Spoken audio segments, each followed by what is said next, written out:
Hi everyone, this is Neeraj Rawat from Neeraj sir की class. Friends, आज हम लोग सीखने वाले हैं model verb must have to और मस्ट हैव हैड टू। दोनों ही कन्फ्यूजिंग मॉडल वर्ब हैं, तो एक एक पॉइंट को ध्यान से देखिए और वीडियो को लास्ट तक देखिए, तभी हर एक कॉन्सेप्ट अच्छे से क्लियर होगा। तो आइए शुरू करते हैं। तो आइए पहले मस्ट हैव टू सीखते हैं। मस्ट हैव टू कंपल्सन यानी कि मजबूरी के लिए यूज किया जाता है। मस्ट हैव टू सीखने से पहले आपको मस्ट के बारे में पता होना चाहिए। मस्ट का हम कहाँ पर और किन सिचुएशन में यूज करते हैं। तो जिन लोगों ने मस्ट का वीडियो लेक्चर देखा होगा उन्हें पता होगा कि मस्ट का प्रयोग कहाँ पर और किन सिचुएशन में किया जाता है। तो आइए मस्ट और मस्ट हैव टू को रिलेट करते हैं, तभी चीज़ें अच्छे से क्लियर होंगी। तो मस्ट में किस तरह के सेंटेंस होते हैं, जैसे तुम्हें जाना चाहिए, you must go, you must go, तुम्हें जाना चाहिए। यहीं पर अगर मैं कहूँ तुम्हें जाना पड़ेगा तो आप बोलेंगे you must have to go, you must have to go, तुम्हें जाना पड़ेगा। नेक्स्ट एग्जाम्पल, उसे नाचना चाहिए। अगर मेल है तो ही, अगर फीमेल है तो सी मस्ट डांस, उसे नाचना चाहिए, सी मस्ट डांस। यहीं पर अगर मैं आपसे कहूँ कि उसे नाचना पड़ेगा तो आप कैसे बोलेंगे, she must have to dance, she must have to dance, उसे नाचना पड़ेगा। तुम्हें गाड़ी ध्यान से चलानी चाहिए, you must drive carefully, you must drive carefully, तुम्हें गाड़ी ध्यान से चलानी चाहिए। मस्ट हैव टू के केस में किस तरह से बोलेंगे, तुम्हें ध्यान से गाड़ी चलाना पड़ेगा, you must have to drive carefully, तुम्हें ध्यान से गाड़ी चलाना पड़ेगा। तुम्हें जाना चाहिए, you must go, you must go, तुम्हें जाना चाहिए। तुम्हें जाना पड़ेगा, you must have to go, compulsion है, मजबूरी है, you must have to go, तुम्हें जाना पड़ेगा। एक और एग्जांपल लेते हैं, उन्हें तुरंत निकलना चाहिए, they must leave immediately, they must leave immediately, उन्हें तुरंत निकलना चाहिए। उन्हें तुरंत निकलना पड़ेगा, मजबूरी है, कंपल्सन है, उन्हें तुरंत निकलना पड़ेगा। They must have to leave immediately, they must have to leave immediately, उन्हें तुरंत निकलना पड़ेगा। तो उम्मीद करते हैं मस्ट हैव टू आपको समझ में आया होगा।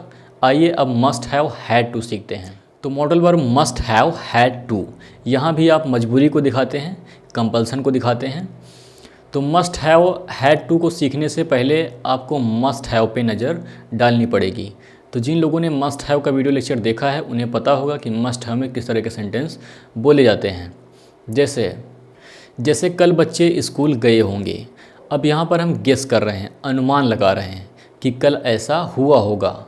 अभी हम प्रेजेंट की सिचुएशन में खड़े हैं और हमें सच्चाई का पता नहीं है कि कल बच्चे गए होंगे या फिर नहीं गए होंगे, तो हम गेस करते हैं, अनुमान लगाते हैं। और अनुमान ये ऐसा होता है जो लगभग सच होता है, क्योंकि मस्ट के केस में प्रोबेबिलिटी ज़्यादा होती है, किसी बात के सच साबित होने की प्रोबेबिलिटी ज़्यादा होती है, संभावना ज़्यादा होती है। तो आइए एग्जाम्पल देखते हैं। कल बच्चे स्कूल गए होंगे, the kids must have gone to school yesterday, the kids must have gone to school yesterday, कल बच्चे स्कूल गए होंगे। अब इसे मजबूरी के साथ बोलते हैं, कल बच्चों को स्कूल जाना पड़ा होगा। अब यहाँ पर भी हम गेस कर रहे हैं बट मजबूरी के साथ, मजबूरी है, कंपल्सन है। मान लो कल ठंडी ज़्यादा थी तो यहाँ पर बच्चों की मजबूरी है, स्कूल जाना एक मजबूरी हो गई। तो ऐसे केस में हम मस्ट हैव हैड टू से सेंटेंस को बोलते हैं। The kids must have had to go to school yesterday, the kids must have had to go to school yesterday, बच्चों को कल स्कूल जाना पड़ा होगा। तुमने उसे पीटा होगा, you must have beaten him, तुमने उसे पीटा होगा। तो यहाँ पर भी हम अनुमान लगा रहे हैं, गेस कर रहे हैं। पास्ट में सेंटेंस है, पास्ट की सिचुएशन में प्रेजेंट में खड़े होकर अनुमान लगा रहे हैं, गेस कर रहे हैं। और मस्ट हैव के केस में ये लगभग सच होता है, ऐसा अनुमान जो लगभग सच होता है। तो अब इसे मजबूरी के साथ बोलते हैं, तुम्हें उसे पीटना पड़ा होगा। You must have had to beat him. You must have had to beat him. तुम्हें उसे पीटना पड़ा होगा। एक और एग्जाम्पल लेते हैं, उसने खून किया होगा। He must have murdered. Murder की third form murdered. He must have murdered. उसने खून किया होगा। अब इसे मजबूरी के साथ बोलते हैं, उसे खून करना पड़ा होगा। He must have had to murder. He must have had to murder. उसे खून करना पड़ा होगा। तो फ्रेंड्स, आप भी इस तरह के सेंटेंस को ट्रांसलेट करिए और ज़्यादा से ज़्यादा प्रैक्टिस करिए। जितना ज़्यादा प्रैक्टिस करेंगे उतना ज़्यादा चीज़ें आपके लिए बेहतर होंगी। तो उम्मीद करते हैं छोटा सा वीडियो लेक्चर आपको पसंद आया होगा। पसंद है तो लाइक कीजिए, शेयर कीजिए, चैनल को सब्सक्राइब कीजिए, बेल आइकन को ऑल पे क्लिक करके रखिए ताकि नोटिफिकेशन आपको टाइम पे मिल सके। मिलते हैं किसी और वीडियो लेक्चर में किसी और टॉपिक के साथ। तब तक के लिए सीखते रहिए, हंसते रहिए, मुस्कुराते रहिए। Thanks for watching.